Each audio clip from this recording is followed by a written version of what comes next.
নমস্কাৰ এভৰিৱান আজিৰ এই ভিডিঅ'টো এমপ্লয়মেণ্ট এক্সচেঞ্জ ৰেজিষ্ট্ৰেশ্যন সম্পৰ্কত আৰু আপোনালোকে নিশ্চয় জানে যে এমপ্লয়মেণ্ট এক্সচেঞ্জ ৰেজিষ্ট্ৰেশ্যনৰ লাষ্ট ডেটটো ইতিমধ্যে সমাপ্ত হৈছে যোৱা 31 মাৰ্চ 2022 আছিলে এমপ্লয়মেণ্ট এক্সচেঞ্জ ৰেজিষ্ট্ৰেশ্যনৰ মানে অনলাইন ৰেজিষ্ট্ৰেশ্যনৰ লাষ্ট ডেট আৰু এতিয়া বহুতে আমালৈ মেছেজ কৰিবলৈ আৰম্ভ কৰিছে যে এই যেহেতু এমপ্লয়মেণ্ট এক্সচেঞ্জ ৰেজিষ্ট্ৰেশ্যনৰ লাষ্ট ডেটটো যেহেতু গুচি গ'ল গতিকে এতিয়া যদি আমি এপ্লাই কৰিব বিচাৰো মানে লাষ্ট ডেটৰ পিছত তেনেহ'লে আমি এপ্লাই কৰিব পাৰিম নে নোৱাৰিম গতিকে এনেকুৱা ধৰণৰ বহুতে আমালৈ কুৱেশ্যন কৰি আছে আৰু সেই কুৱেশ্যনৰ উত্তৰ দিয়াৰ কাৰণে আজিৰ এই ভিডিঅ'টো মই লৈ আহিছোঁ গতিকে মোষ্ট ইম্পৰ্টেণ্ট ভিডিঅ' হয় যিসকলে এতিয়ালৈকে এমপ্লয়মেণ্ট এক্সচেঞ্জত ৰেজিষ্টাৰ হোৱা নাই বা কৰা নাই অনলাইন তেনেহ'লে আপোনালোকে ভিডিঅ'টো শেষলৈকে চাব আৰু ভিডিঅ'টো কাইণ্ডলি শ্বেয়াৰ কৰিব বহুখিনি গুৰুত্বপূৰ্ণ নজনা কথা মেবি জানিব পাৰিব আজিৰ এই ভিডিঅ'টোৰ জৰিয়তে গতিকে প্ৰথম কথা আহিছোঁ যে এমপ্লয়মেণ্ট এক্সচেঞ্জৰ ৰেজিষ্ট্ৰেশ্যনৰ কাৰণে অসম চৰকাৰৰ ফালৰ পৰা এটা পদক্ষেপ লোৱা হৈছিলে যে যোৱা 27 ছেপ্টেম্বৰ 2021ত এটা এমপ্লয়মেণ্ট এক্সচেঞ্জ ৰেজিষ্ট্ৰেশ্যনটো অনলাইন কৰাৰ কাৰণে এটা অনলাইন পৰ্টেল মুকলি কৰি দিয়া হৈছিল আৰু তাৰপিছত এখন অফিচিয়েল নটিফিকেশ্যনো আহিলে যে 27 ছেপ্টেম্বৰ 2021ৰ পৰা 31 মাৰ্চ 2022লৈকে এই অনলাইন যেটো ব্যৱস্থা থাকিব এমপ্লয়মেণ্ট এক্সচেঞ্জ ৰেজিষ্ট্ৰেশ্যনৰ সেই এমপ্লয়মেণ্ট এক্সচেঞ্জ ৰেজিষ্ট্ৰেশ্যনৰ এই ব্যৱস্থাটো চলি থাকিব আৰু এই যেটো অনলাইন ৰেজিষ্ট্ৰেশ্যনৰ যেটো ব্যৱস্থা এমপ্লয়মেণ্ট এক্সচেঞ্জ চাৰ্টিফিকেটখনৰ কাৰণে আৰু এই ব্যৱস্থাটোৰ জৰিয়তে অসমৰ চাকৰি প্ৰত্যাশী শিক্ষিত যুৱক যুৱতীসকলে অনলাইন মাধ্যমৰ জৰিয়তে এমপ্লয়মেণ্ট এক্সচেঞ্জ চাৰ্টিফিকেটখনৰ কাৰণে ৰেজিষ্টাৰ কৰিব পাৰিছিলে কিন্তু যিখন নটিফিকেশ্যন প্ৰকাশ পাইছিল আৰু সেই নটিফিকেশ্যনখনত যেহেতু 31 মাৰ্চ 2022 টো যেহেতু লাষ্ট ডেট বুলি কোৱা হৈছে গতিকে এই লাষ্ট ডেট সম্পৰ্কত এতিয়া যিখিনিয়ে এমপ্লয়মেণ্ট এক্সচেঞ্জত ৰেজিষ্টাৰ ইতিমধ্যে কৰা নাই তেওঁলোকৰ মনত এটা চিন্তাৰ ক্ৰিয়া কৰিছে যে এতিয়া তেওঁলোকে যিসকলে কৰা নাই তেওঁলোকে অনলাইন ৰেজিষ্ট্ৰেশ্যন কৰিব পাৰিব নে নোৱাৰিব এই এমপ্লয়মেণ্ট এক্সচেঞ্জ চাৰ্টিফিকেটখনৰ কাৰণে এতিয়া মই আপোনালোকক এক কথাত ক'ব বিচাৰিছোঁ যে যিসকলে এতিয়ালৈকে এমপ্লয়মেণ্ট এক্সচেঞ্জত ৰেজিষ্টাৰ কৰা নাই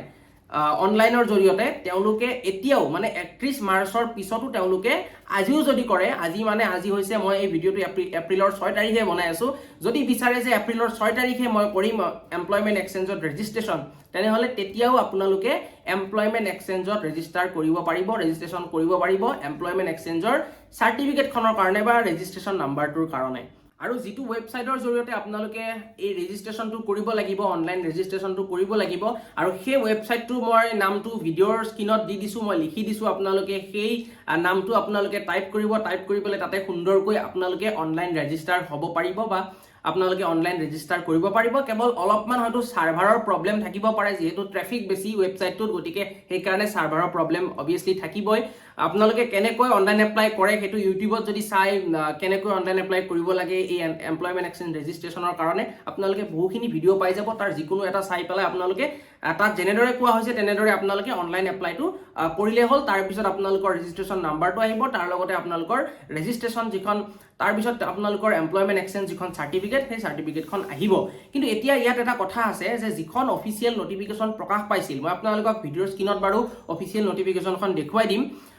সেই অফিচিয়েল নটিফিকেশ্যনখনত 27 ছেপ্টেম্বৰ 2021ৰ পৰা 31 মাৰ্চ 2022 এই যেটো ডেডলাইন দিয়া হৈছিল যদি আপোনালোকে 31 মাৰ্চৰ পিছত যদি এপ্লাই কৰিব পাৰে তেনেহ'লে এই ডেডলাইনটো কিয় দিছিলে হেতু এটা বহুতৰ কোৱেশ্চন সেই ডেডলাইনটো এই কাৰণে দিছিলে যেহেতু এতিয়াৰে পৰা যেহেতু এমপ্লয়মেণ্ট এক্সচেঞ্জৰ যেটো ৰেজিষ্ট্ৰেশ্যনৰ প্ৰক্ৰিয়া যেহেতু অনলাইন মাধ্যমেৰে হ'ল মানে 27 ছেপ্টেম্বৰৰ আগত কি আছিল এমপ্লয়মেণ্ট এক্সচেঞ্জৰ ৰেজিষ্ট্ৰেশ্যনৰ প্ৰক্ৰিয়াটো আছিল সম্পূৰ্ণ অফলাইন মানে অফিচত যাব লাগিব তাৰ পিছত ৰেজিষ্টাৰ কৰিব লাগিব তাৰ পিছতহে এমপ্লয়মেণ্ট এক্সচেঞ্জৰ চাৰ্টিফিকেটখন পাব কিন্তু 27 ছেপ্টেম্বৰৰ পিছত কি হ'ল গোটেই প্ৰক্ৰিয়াটো অনলাইন হৈ গ'ল এতিয়া যিসকলে 27 ছেপ্টেম্বৰৰ আগত অফলাইন ৰেজিষ্ট্ৰেশ্যন কৰিছিলে এমপ্লয়মেণ্ট এক্সচেঞ্জৰ চাৰ্টিফিকেটখনৰ কাৰণে তাৰ পিছত তেওঁলোকে চাৰ্টিফিকেট পাইছিল আৰু তেওঁলোকৰ সেই চাৰ্টিফিকেটসমূহ কি কৰি দিয়া হৈছে ইনভেলিড কৰি দিয়া হৈছে আৰু তেওঁলোকৰ চাৰ্টিফিকেটখন তেওঁলোকৰ হাতত আছে তথাপিও তেওঁলোকৰ ধৰক ভ্যালিডিটি 2022 বা 2023 লৈকে আছে মানে এই 27 ছেপ্টেম্বৰৰ আগৰ মানে ৰেজিষ্টাৰ কৰা সকলৰ তেওঁলোকৰ যদিও ভ্যালিডিটি আছে তেওঁলোকৰ ভ্যালিডিটিখিনি এতিয়া ইনভেলিড হৈ গৈছে তাৰমানে 27 ছেপ্টেম্বৰৰ আগত যিসকলে অফলাইন এপ্লাই কৰিছিল অফিচত গৈ পেলাই তেওঁলোকক পুনৰ এপ্লাই কৰাৰ কাৰণে এটা সুযোগ দিয়া হৈছিল আৰু সেই সুযোগটোৰ কাৰণে সময়সীমাখিনি দিছিল 27 ছেপ্টেম্বৰ 2021ৰ পৰা 31 মাৰ্চ 2022 মানে সেই পাৰ্টিকুলাৰ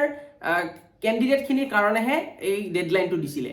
কিন্তু যিখিনি ফ্ৰেজ হয় এতিয়ালৈকে কৰাই নাই একেবাৰে মানে ৰেজিষ্ট্ৰেশ্যন তো তেওঁলোকে এতিয়াও কৰিব পাৰিব 31 মাৰ্চৰ পিছতো তেওঁলোকে এতিয়া কৰি থাকিব পাৰিব অনলাইন ৰেজিষ্ট্ৰেশ্যন। আকৌ এবাৰ মই আপোনালোকক সংক্ষিপ্তে কথাখিনি কৈ দিওঁ যে যিসকলে এতিয়ালৈকে অনলাইন ৰেজিষ্ট্ৰেশ্যন কৰা নাই এমপ্লয়মেণ্ট এক্সচেঞ্জৰ কাৰণে, আপোনালোকে এতিয়াও এমপ্লয়মেণ্ট এক্সচেঞ্জ চাৰ্টিফিকেটখনৰ কাৰণে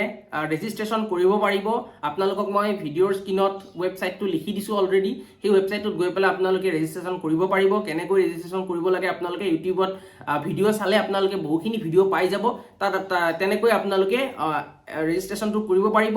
অলপ হয়তো ছাৰ্ভাৰৰ প্ৰব্লেম থাকিব পাৰে, আপোনালোকে অলপ ৱেইট কৰি পেলাই ৰেজিষ্ট্ৰেশ্যনটো সুন্দৰকৈ কৰি ল'ব। কিন্তু ডেডলাইনটো যিটো দিছিলে 27 ছেপ্টেম্বৰ 2021 পৰা 31 মাৰ্চ 2022, সেই ডেডলাইনটো সেইসকলৰ বাবেহে দিছিলে যিসকলে 27 ছেপ্টেম্বৰৰ আগতেই অফিচত গৈ পেলাই অফলাইন ৰেজিষ্ট্ৰেশ্যন কৰিছিলে বা তেওঁলোকে আগতে 27 ছেপ্টেম্বৰৰ আগতে তেওঁলোকে